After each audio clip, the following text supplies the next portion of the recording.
Chen Xinyan and Ling Feng watched the command screen with anticipation as a heavy bunker buster missile launches from Jinling, both men convinced the weapon will obliterate Zhang Yi's shelter and settle the conflict decisively.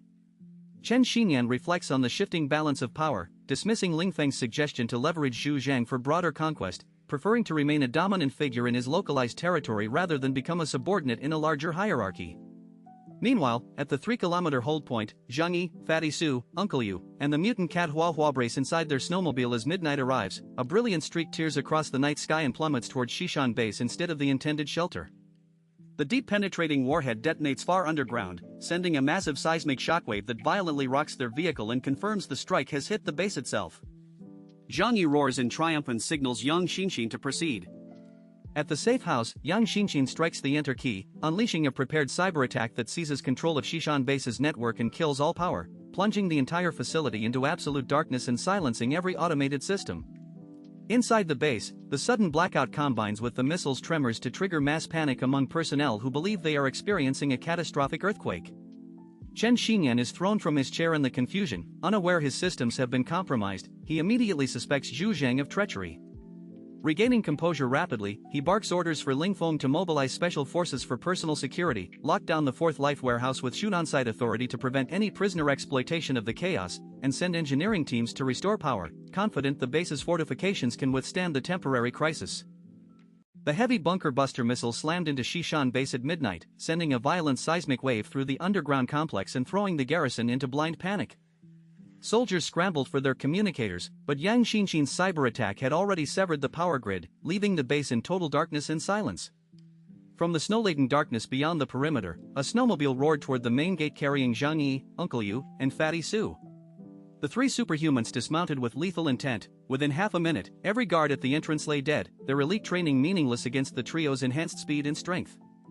Zhang Yi stood before the massive iron gates, his gaze fixed on the blackened fortress, and murmured that the next move belonged to Liang Yu. Deep inside the Fourth Life pod, the missile's impact had hurled beds and bicycles across chambers, crushing sleepers and late-shift workers alike. Screams echoed through reinforced corridors as dust and debris filled the air. Then, with a sharp click, every light died. Liang Yu did not hesitate.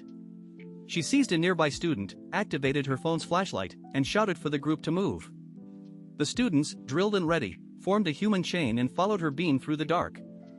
At the heavy green blast door of the pod, she heaved it open into a scene of barely contained chaos. Soldiers from the Third Life warehouse shouted contradictory orders, rifles raised but fingers frozen on triggers. The darkness made friendly fire inevitable, and the mob of thousands behind them was a riot waiting to happen. Liang Yu recognized the window. She led her charges out of the pod and into the labyrinthine tunnels, moving with purpose while the panicked masses milled like headless flies. The underground passages stretched ahead, dimly lit by yellow glow sticks.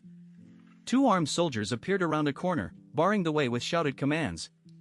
Liang Yu answered with a flick of her wrist. Blue ethereal power coalesced into a razor-sharp ice blade. Two flashes of pale light, and the soldiers' rifles split in half alongside their throats. Blood sprayed in the confined space as the bodies dropped. "Run," she ordered, and the group surged forward, lungs burning as they attacked a stairwell over 100 meters long. The elevator was locked to Chen Xinyan's authorization, leaving only the grueling climb. Ahead, a patch of brighter light sparked hope, the exit. But Liang Yu's hand shot up, halting the line. The light flickered, resolving onto her face, and the sharp click of high heels preceded a cold, familiar voice. Gu Rou stood framed by over 30 Special Forces operators, rifles leveled, smiles thin and cruel. The secretary mocked Liang Yu's naivety, revealing that escape attempts were routine and always ended the same way, as food for the base's darker purposes. The students went pale, some retching at the implication, but the muzzle flash of a sniper round shattered the standoff. A soldier at Gu Rou's flank pitched forward, a neat hole punched through his bulletproof helmet. The main gates of Xishan base groaned open, revealing Zhang Yi and his companions, sniper rifles shouldered. Gu Rou shrieked and dove for cover, barking a fire order. The narrow passage erupted into a kill zone as dozens of rifles stitched a dense net of lead. Liang Yu slammed her students against the wall, drew her tang sword, and charged into the hail. Zhang Yi's dimensional gate flared, warping space and deflecting incoming fire, while his team picked off exposed targets with surgical precision. Caught in a crossfire between the entrance force and Liang Yu's blade, the special forces collapsed.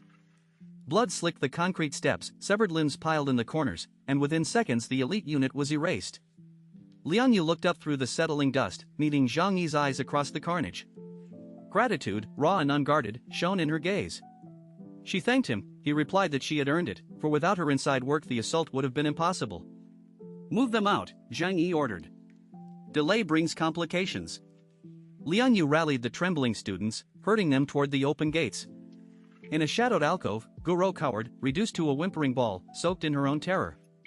Liang Yu's voice cut the silence, accusing the secretary of sending her students to hell one by one.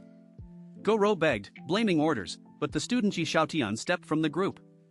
His hatred was a physical weight, forged in the unspeakable agonies of the human modification labs. Without a word, he drove a dagger into Guro's throat and carved horizontally. Blood geysered, the secretary convulsed, and the life drained from her eyes. The path to the surface lay clear, the base's internal power broken, its elite guard slaughtered, and the architect of its atrocities dead in the dark.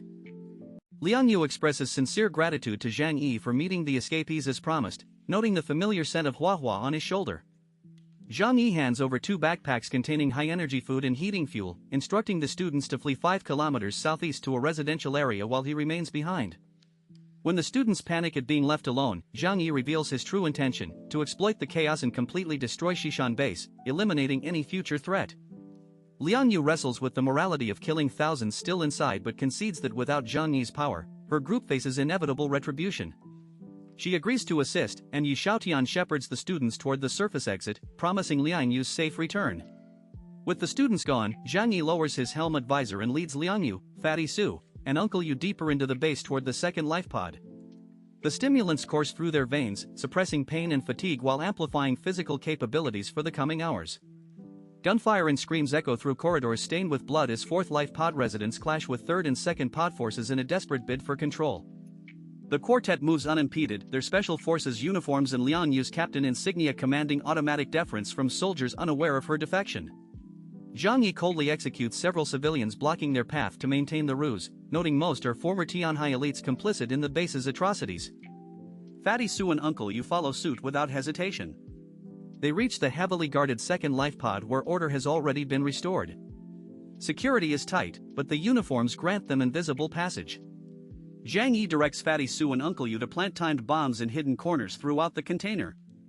Liang Yu warns the structure's reinforced construction will withstand ordinary explosives, but Zhang Yi reveals his trump card, 2 large bundles of high-grade explosives retrieved from his alternate dimension, the very same ordnance Ling phone once used to assault their shelter. With grim satisfaction, he positions them in a concealed junction, declaring it time for Shishan base to taste its own medicine.